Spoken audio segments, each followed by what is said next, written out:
बिस्मिल्लाहिर्रहमानिर्रहीम। अस्सलाम वालेकुम। उम्मीद करता हूँ आप सब ठीक होंगे और मैं भी ठीक हूँ। सबसे पहले ये बात मैं क्लियर कर देना चाहता हूँ कि मैं अपने मकामी पॉलिटिकल लीडर का ज़िक्र कर रहा हूँ, मेरे इनके साथ कोई पर्सनल इशू नहीं है, क्योंकि जो मेरे इलाके के अंदर थोड़ी बहुत वीक पॉइंट हैं और जो इन पॉलिटिकल लीडर के अंदर जो थोड़ी बहुत इनकी सियासत के अंदर जो मसाइल हैं, जो वीक पॉइंट है, उनका ज़िक्र कर रहा हूँ। और I believe that they will be take in positive sense. और मैं ये समझता हूँ कि इन चीज़ों को हाईलाइट करना चाहिए, शायद इसका कोई पॉजिटिव रिज़ल्ट निकले। सबसे पहले तो मैं अपने जो मेरे इलाके के या मेरे हलके के जो एमपी हैं सरदार जावेद अख्तर गहलोत, उनका जिक्र करना चाहूँगा। मैं आपको ये बता दूं कि ये 2000 में ज़िला नाज़िम यानी कि नाज़िम के इलेक्शन जो था यूनियन काउंसिल शाहदल उनका वो लड़े और वहाँ पे जीत गए। फिर 2002 में ये इलेक्शन लड़े और 2007 तक ये एमपी रहे। इस दौर में 2002 में इन्होंने सलाउद्दीन खोसा को शिकस्त दी। 2008 में ये दोबारा इलेक्शन लड़े और उसमें इनको शिकस्त हो गई। और उसके बाद ये 2013 में आके इलेक्शन लड़े आज़ाद हैसियत में, और ये उसके बाद मुस्लिम लीग नून इन्होंने ज्वाइन की। और 2017-18 में इन्होंने मुस्लिम लीग नून को छोड़ा और पीटीआई ज्वाइन कर ली, और पीटीआई की करंटली ये एमपीए हैं। सबसे पहले तो मैं आपको ये बता दूं कि सरदार जावेद अख्तर गहलोत, इन पॉइंट अगर मैं देख लूँ इनकी माजी को, पॉलिटिकली कैरियर जो है इनका, तो ये मुझे नज़रियाती नज़र नहीं आते, क्योंकि ये एक पार्टी के साथ ये नहीं रहे कंसिस्टेंटली। इन्होंने पार्टियाँ चेंज की हैं, फिर ये आज़ाद हैसियत से भी इलेक्शन लड़ते आए हैं। इस वक्त ये पीटी में अगर ये वो चैलेंज कर सकते हैं कि मैं पीटीआई का नज़रियाती कारकुन हूँ, तो ऐसा नहीं है। ये बहुत अच्छे इंसान है, no doubt. He is a very polite and nice personality by the way. और जो इनकी जो एक नारा है जो शराफत का, वो किसी हद तक मैं मान लेता हूँ कि वो बज़ात ख़ुद एक शरीफ इंसान है।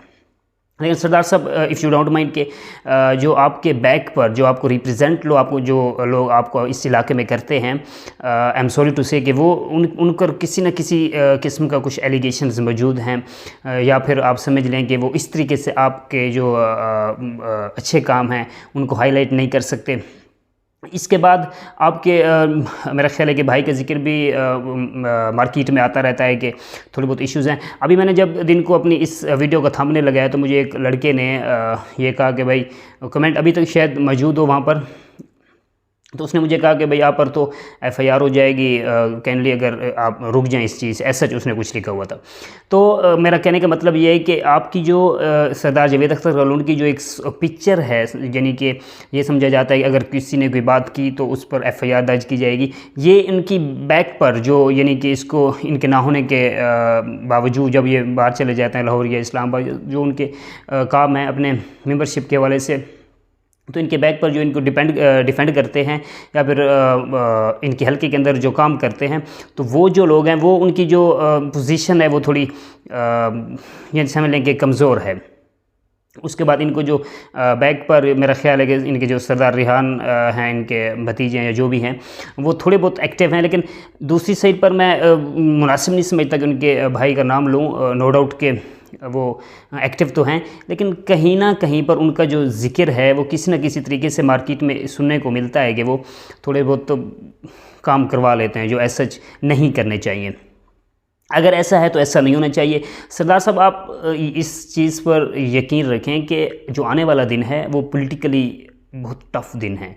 आप अगर किसी बस्ती में जाएंगे, किसी गांव में जाएंगे और उनके बड़े नंबरदार या कोई भी जो है, आप कहेंगे कि हम वोट डाल दें, और अगर वो आपका नारा लगा देगा तो आपके पीछे सब नारा लगा देंगे, ऐसा नहीं है। आपको मल्टीपल लोगों को इंगेज करना पड़ेगा अब आने वाले दिनों में। अगर आप ये समझते हैं कि बस एक आदमी को राज़ी कर लूँगा किसी भी गांव या किसी बस्ती में तो सब राज़ी हो जाएंगे, ऐसा मुमकिन नहीं है। आने वाली जो सियासत है वो बहुत टफ है। सियासत आपकी या किसी की भी विरासत नहीं है। अगर इस हल्के में कोई कंपटीशन या कंपटीटर एक्टिव लड़का या कोई सियासतदान आ जाए तो शायद आपको चन्ने चबवा दे इस हल्के में।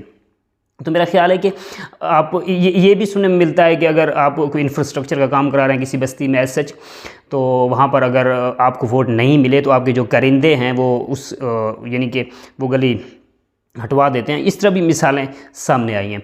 लेकिन आपको ख़ुद मैदान में आना पड़ेगा। अब ये वो दिन चले गए हैं जो माजी में थे, आपको खुद एक्टिव होना पड़ेगा। अगर मैं ये भी सुन रहा हूँ कि शायद आप अगला जो इलेक्शन है वो नेशनल असेंबली का लड़ें, तो लेकिन आपको एक्टिव होना पड़ेगा, आपको मल्टीपल लोगों को इंगेज करना पड़ेगा। आपके जो फ्रंट मैन है वो कोई पढ़ा लिखा नौजवान लड़का होना चाहिए, या कोई भी एक अच्छी जिसकी सॉफ्ट पिक्चर हो फील्ड में, उसको आप लेकर आएँ जो इन इशू पर काम करने। मैं ये तो मानता हूँ कि आप सियासतदान तो बड़े मंझे हुए हैं कि इस पर तो मैं आपको यानी कि फेवर देता हूँ।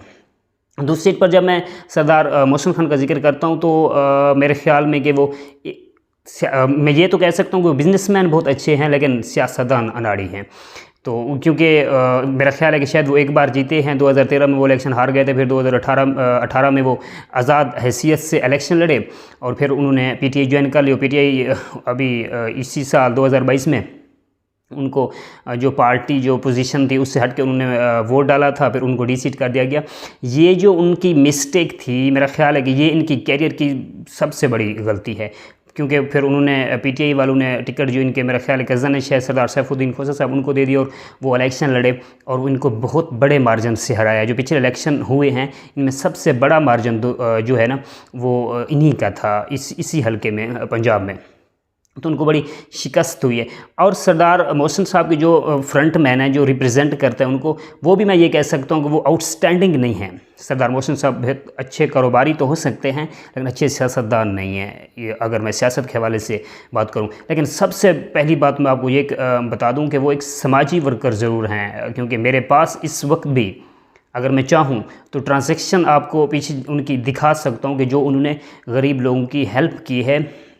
आई रियली अप्रिशिएट इट, क्योंकि वो गरीब लोगों की हेल्प तो करते हैं, क्योंकि अल्लाह ताला ने उनको बहुत दिया है, उनका क्योंकि अच्छा खासा बिजनेस है तो वो हेल्प ज़रूर करते हैं। लेकिन पॉलिटिकली जो है ना इस बार वो थोड़े से लड़खड़ा गए हैं। देखते हैं कि आने वाले इलेक्शन में उनके साथ क्या होता है। 2023-30 में, 24 जो भी आने वाला इलेक्शन है एज सुन एज पॉसिबल, उनके लिए ये क्या इशू बनता है, या वो जीतते हैं या हारते हैं, ये उनकी मर्ज़ी है। बहरहाल सियासतदान अगर मैं कंपेयर करूं सरदार जावेद खान के साथ, तो सियासत में थोड़े ये नीचे नज़र आते हैं, लेकिन दोनों की जो इस तरह समझने के जो थाना कल्चर सिस्टम है इनका इन्फ्लुएंस थानों में ज़रूर होता है।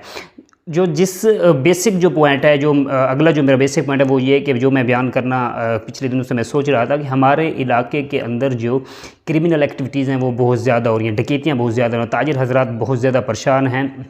क्योंकि रिसेंटली पिछले हफ्ते ही क्योंकि तौसीर से एक पार्टी आती है जो सिगरेट सप्लाई करती है पूरे मार्केट के अंदर किराना स्टोर वालों को, तो उनके साथ सदरदीन के अंदर डकैती हुई। उनके मुताबिक 20-25 लाख हमसे लूट लिया गया, क्योंकि आप दिन दिहाड़े आपके गन सीधी करके उनसे ये लूट लेना, ये एक सवाल निशान है हमारी पुलिस के सिस्टम पर।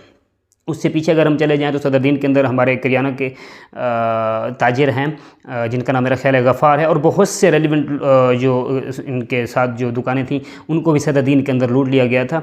तो ये एक बहुत बड़ा सवाल निशान है। उससे अगर हम शादलोन में चले जाएँ तो वहाँ पर भी थोड़ी बहुत पिछले साल डकैतियाँ हुई हैं। उससे हट के भी सनम जो है उनको भी शहीद कर दिया गया था इसी डकैती के दौरान। तो मैं सिर्फ एक सवाल करना चाहता हूँ, क्योंकि इस वक्त जो मेरा ख्याल Ali Wasim district police officer है डीजी खान के, तो सर मैं इतना कहना चाहूँगा कि ये जो हमारे ताजरों पर जो तलवार लटक रही है, जो यहाँ पर वो बैठकर अगर वो अपना बिज़नेस कर रहे हैं, अपनी हलाल रोज़ी कमा रहे हैं, अगर इस तरह से कोई भी आगे गन सीधी करके लूट ले तो साफ ज़ाहिर मसला तो बनेगा कि आपकी जो पुलिस है वो सो रही है। क्योंकि अगर मुझे आप लोग सिक्योरिटी नहीं दे सकते तो मैं साफ ज़ाहिर किससे कहूँगा कि मुझे सिक्योरिटी मिले। सो अली वसीम साहब, अगर ये मेरी आप तक ये बात पहुँचती है तो कहने लिए खुदारा आप प्लीज़ कुछ करें, इन सिस्टम को रोकें। इन क्रिमिनल जो हैं जो डकैतियाँ बड़ी दिन दिहाड़े, सुनते थे कि रात को होती थी, लेकिन दिन दिहाड़े अगर डकैतियाँ शुरू हो जाएँ तो ये साफ ज़ाहिर है थोड़ा बहुत तो मार्केट के अंदर हलचल मचेगी। लिहाजा मैं उम्मीद करता हूं कि आपसे अली वसीम साहब, आपसे मैं उम्मीद करता हूं कि इंशाल्लाह आप बहुत अच्छा काम करेंगे और इन जो क्रिमिनल जो इस वक्त डकैतियां कर रहे हैं इनको रोकने की कोशिश करेंगे। खुदा हाफिज़।